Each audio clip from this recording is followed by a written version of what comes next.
Assalamualaikum warahmatullahi wabarakatuh. Perkenalkan, nama saya Muhammad Bagas Kandias dengan NIM akhir 327.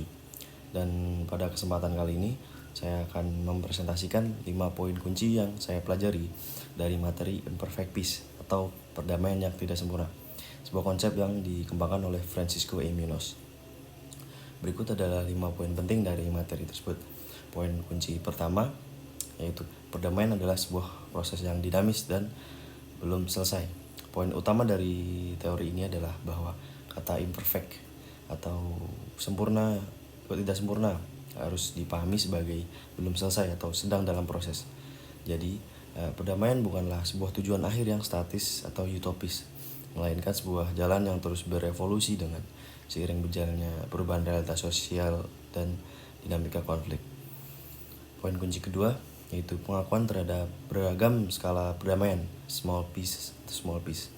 Teori ini adalah alat untuk mengakui semua bentuk pengalaman damai, tidak hanya dalam skala besar, tetapi juga skala sedang atau kecil, serta individual atau kelompok.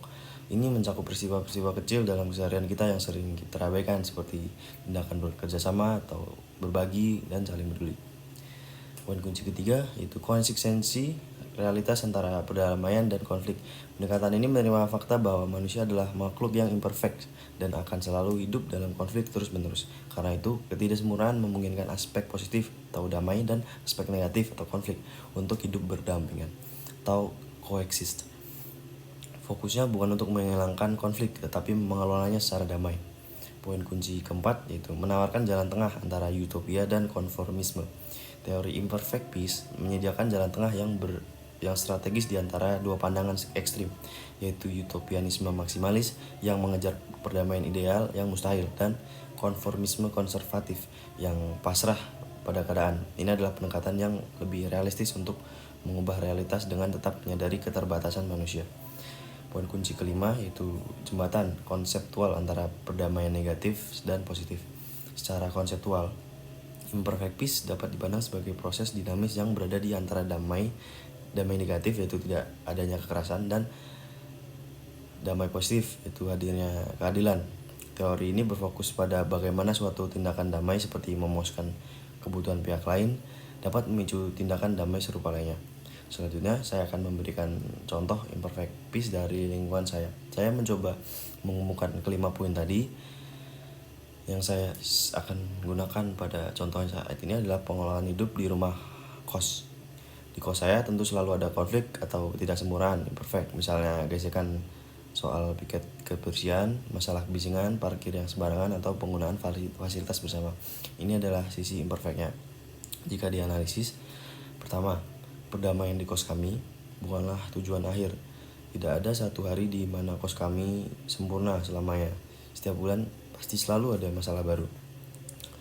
Selalu ada anggota baru yang datang, jadi perdamaian adalah sebuah proses yang terus berevolusi dan belum selesai, di mana kami harus terus-menerus beradaptasi, sehingga ini sesuai dengan poin yang pertama. Lalu yang kedua, kami tidak menunggu ada penyanyian damai besar. Kami mempraktikkan perdamaian kecil. Misalnya berbagi makanan, saling mengingatkan dengan sopan di grup WhatsApp, atau belajar bersama. Ini adalah tindakan-tindakan kecil yang membangun relasi. Ini sesuai dengan poin kedua. Lalu yang ketiga, di sini jelas terlihat bahwa konflik dan damai hidup berdampingan. Meskipun hari ini mungkin kami kesal karena ada yang parkir sembarangan atau konflik lain, malamnya kami tetap ngobrol bareng, nongkrong bareng, bisa makan bersama, dan ada damai. Kami bertujuan bukan untuk menghilangkan semua konflik, tapi mengelolanya secara damai. Ini adalah poin ketiga. Lalu yang keempat adalah jalan utopis adalah berharap semua penghuni kos tiba-tiba rajin dan tertib. Dan jalan konformis adalah pasrah aja, biarkan kos kotor, ribut. Lalu kami mengambil jalan tengah. Kami realistis bahwa masalah akan ada, tetap ada. Kami tetap proaktif membuat aturan bersama untuk masyarakat kos yang lebih baik. Itu adalah poin keempat. Kelima, tindakan kami menjadi jembatan. Saat kami memilih berdialog rapat di kos yang alih-alih kami adu mulut, Kami sedang bergerak dari damai negatif yang menghindari kekerasan verbal, dan saat kami berhasil membuat jadwal piket yang adil, kami sedang membangun damai positif, yaitu menciptakan keadilan. Ini adalah poin kelima. Kesimpulannya, imperfect peace mengajarkan kita untuk realistis. Perdamaian bukanlah sebuah kondisi sempurna tanpa masalah, melainkan upaya terus-menerus untuk mengurangi kekerasan dan membangun kerjasama, dimulai dari tindakan-tindakan kecil di sekitar kita. Sekian presentasi dari saya. Apabila ada salah, mohon maaf. Terima kasih. Assalamualaikum warahmatullahi wabarakatuh.